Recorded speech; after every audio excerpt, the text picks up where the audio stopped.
The latest on Tropical Storm Agatha.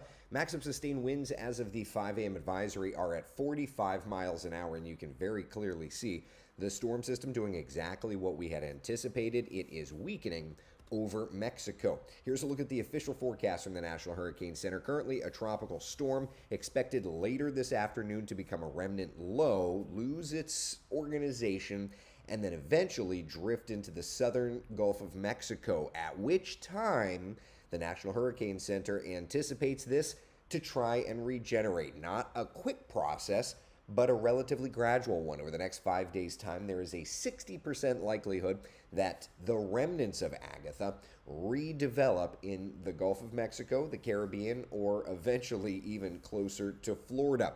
This is a really complex storm system, and that means that there's a lot of things that will play into it.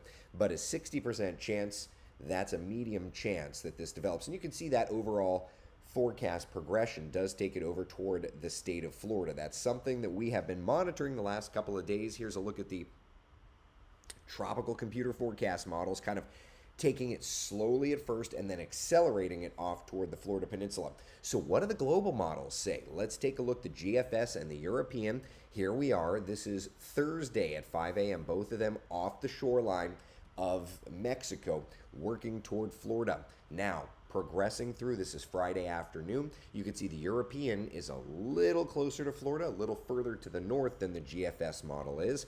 But watch through time. Here we are, 7 a.m. Saturday, kind of working towards southwest Florida on the European model, whereas the GFS keeps it south of Florida, down around the Straits, and kind of between Cuba and the Keys. Through the day Saturday, that's the day that I think that the weather is going to be roughest for us if this decides to stay to the north. If you follow the European solution, it moves toward Florida's west coast. If you follow the GFS solution, it stays south. And then over the course of the day Saturday into Sunday, the storm system kind of makes its way through.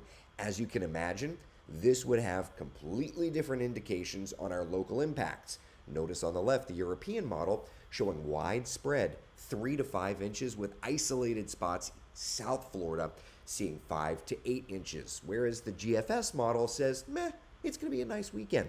So again, we've got a lot to watch when it comes to the tropics. There's the latest on Tropical Storm Agatha. We'll, of course, have the latest update for you on WESH 2 News all morning long and on CW18 from 7 to 10 o'clock. And I'll be with you for Coffee Talk live at 8 o'clock.